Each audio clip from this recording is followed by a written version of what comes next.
Incoming transmission. What's up, everyone? Hailing frequencies open. We'll hear from Senator presents Blurred Trek, This Week in Star Trek. Stardate is November 14th, 2025. Today we get the official word. A brand new Star Trek movie is in the works.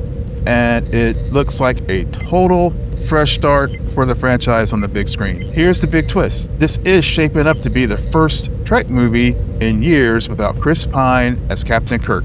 So what does this all mean for the future of the Star Trek franchise? Let's find out. For what feels like an eternity, Star Trek's cinematic future has seemed to be caught in developmental hell. Ever since the 2016 release of Star Trek Beyond, we've been waiting for a long-promised Star Trek 4. That movie was supposed to be the final chapter in the Kelvin timeline crew and the fantastic cast that J.J. Abrams had put together in his 2009 reboot. We've heard all the rumors, the time travel plots with Chris Hemsworth returning as Captain Kirk's dad, and directors like S.J. Clarkson and Matt Shakman attaching themselves to the project, only to leave as it stalled. Then there was that wild R-rated concept, for better or worse, from Quentin Tarantino, and that never saw the light of day. And then the actors, from Chris Pine to Zoe Saldana, all publicly said they wanted to come back and finish their story. But as the years went by, it got complicated. The cast became bigger stars, and with bigger stars comes bigger salaries. And of course, scheduling becomes a nightmare, with Saldana committed to the Avatar franchise, which Avatar is coming out in December. We had Carl Urban, who's been busy with The Boys, and that final season's coming up next year. And tragically, we've lost Anton Yelchin, who was Chekhov in this series. So that definitely left a hole in the heart of the crew and made the return both an emotional and logistically tough one. So now the word from Paramount is in. Under the new leadership from David Ellison of Skydance, the studio has decided to move on from bringing back the Kelvin crew with Chris Pine, Zachary Quinto, and the rest of the Kelvin crew. And as reported last week by Variety, the Kelvin timeline on the big screen is over.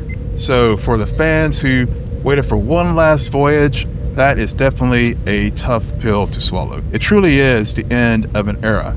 But with endings, of course, always comes potentially new beginnings.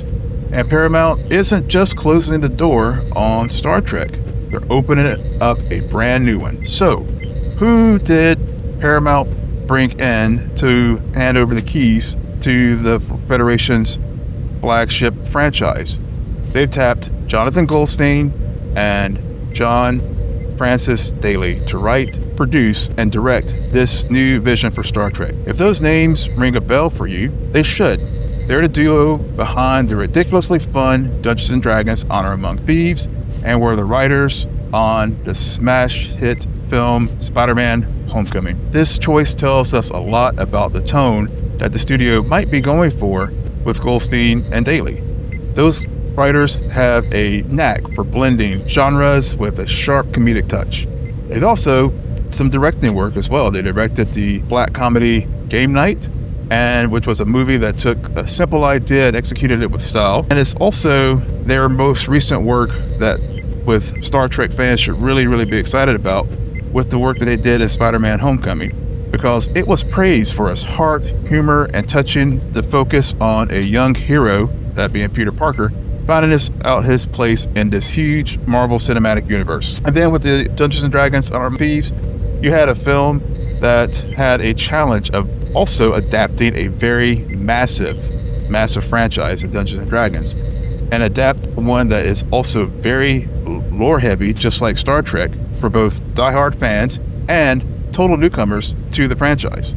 And they, for all intents and purposes, nailed it. Honor Among Thieves is a swashbuckling adventure full of charm, real emotional stakes, and a perfect understanding of what makes a team of misfits so compelling. It's fun, it's clever, and most importantly, it has a soul. Hiring Goldstein and Daley feels like a deliberate signal that Paramount doesn't just want another sci-fi action movie. They want an adventure with character, wit, and a sense of fun that has always been at the heart of Star Trek best stories. So, If you're enjoying this deep dive so far in this final frontier of my reviews and my commentary here about this new Star Trek franchise film, now would be a great time for you to engage that subscribe button, set your phasers to like, and leave your own Captain's Law comments below. So, let's get back to it. The most intriguing and mysterious detail about this new project is that it's being called a completely new take on the Star Trek universe. So, and it's not connected to any previous or current television series, movie, or prior movie development projects, the one I talked about earlier. That one sentence in a bombshell is blowing open, for me, the doors wide open for speculation. Because when you have a franchise that's been around for almost 60 years, next year will be the 60th anniversary of Star Trek, what could completely new actually mean? Well, the most straightforward answer is a full, hard reboot. That means that we're likely to see new actors playing new characters, potentially a story that may be on a different starship, and a story that requires zero prior knowledge of Star Trek.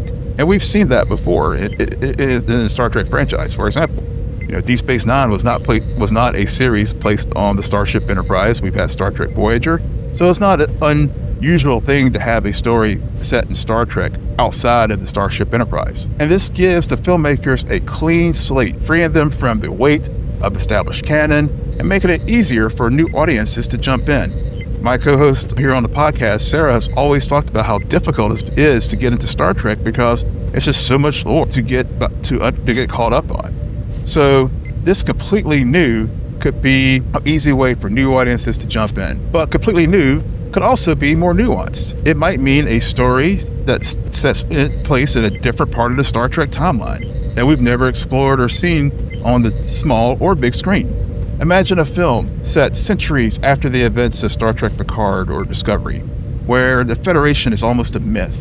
Or on the flip side, a story that's set in the very early days of space travel, even before Captain Archer and the NX-01 crew on that Enterprise.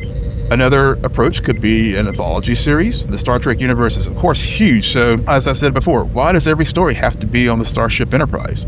This film could be set as a self-contained story about a different ship, maybe a medical ship, or on a rescue mission, or scientists making a new first contact. So the fact that it's explicitly not connected to any current television series is also very telling. Because in recent years, Star Trek, of course, has been thriving on Paramount Plus, with shows like Strange New Worlds, Discovery, Lower Decks. We're going to have Academy coming up next year. So that's all building out the Prime timeline. So this new film seems to be maybe creating some intentional distance between the established lore that we have in the Prime timeline and on the streaming side on Paramount Plus, and then maybe Paramount is wanting to separate that as far as the franchise into a different place with a rich, canon-heavy universe on television for dedicated fans, and then an accessible, blockbuster-friendly universe in theaters for casual moviegoers. Those are just some of my thoughts on that. But we know now, with the Kelvin timeline behind us and a new creative team at the helm, what can we realistically expect? Like I said, this picture is starting to form, is one of just cautious optimism for the franchise, and also it seems to be a strategic reinvention of the franchise. So the choice of Goldstein and Daley strongly hints at a shift in tone based on their prior work. We can probably expect a film that leans into the action-adventure camaraderie that made Dungeons & Dragons Honor Among Thieves a very solid film, and imagine a Star Trek movie with the clever banter and heist-like feel of that film, and maybe set against a backdrop of galactic discovery and and galactic diplomacy and scientific discovery. And of course, as I noted before, their work on Spider-Man Homecoming also suggests a very focused, character-driven story. So we may get a crew that feels genuinely relatable like Peter Parker did in Spider-Man Homecoming, and so it definitely represents a chance for Star Trek to escape nostalgia. And instead of just remixing Kirk and Spock, Paramount is definitely handing over the franchise to proven filmmakers who can possibly do something very new with our beloved Star Trek franchise. Is it a gamble? Yes, but maybe it's a necessary one. I think for Star Trek to thrive for another 60 years, it has to boldly go forward and instead of just looking back. And this might not be the only Star Trek film that we have in the pipeline. There still is out there that this story that we learned about today did not say it was canceled.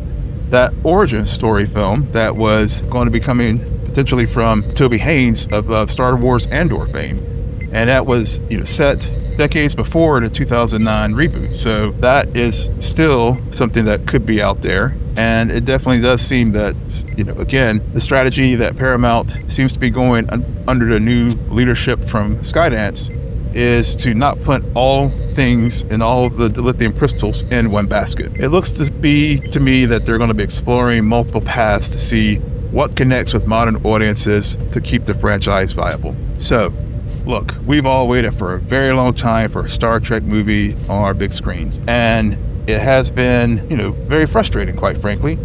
And so saying goodbye, of course, to the Kelvin era is bittersweet for many. That crew definitely had incredible chemistry. It definitely reunited the franchise for the modern era. But if Star Trek has taught us anything, it's that the universe is all about change and discovery. Now, the Kelvin timeline is a vital chapter that is going to end, but now with a new chapter, one that's guided by proven filmmakers who have a talent for making fun, character-focused adventures.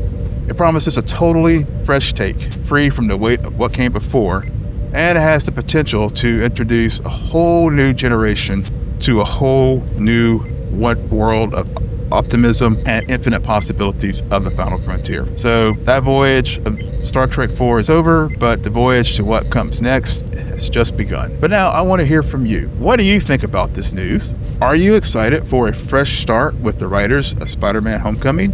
Or are you bummed to see the Kelvin timeline end? Let me know your thoughts in the comments below. And again, if you've enjoyed this commentary, please hit that like button. Be sure to subscribe and to the channel for more Cine Nerd Presents Blur Trek This Week in Star Trek. Until next time, live long and prosper.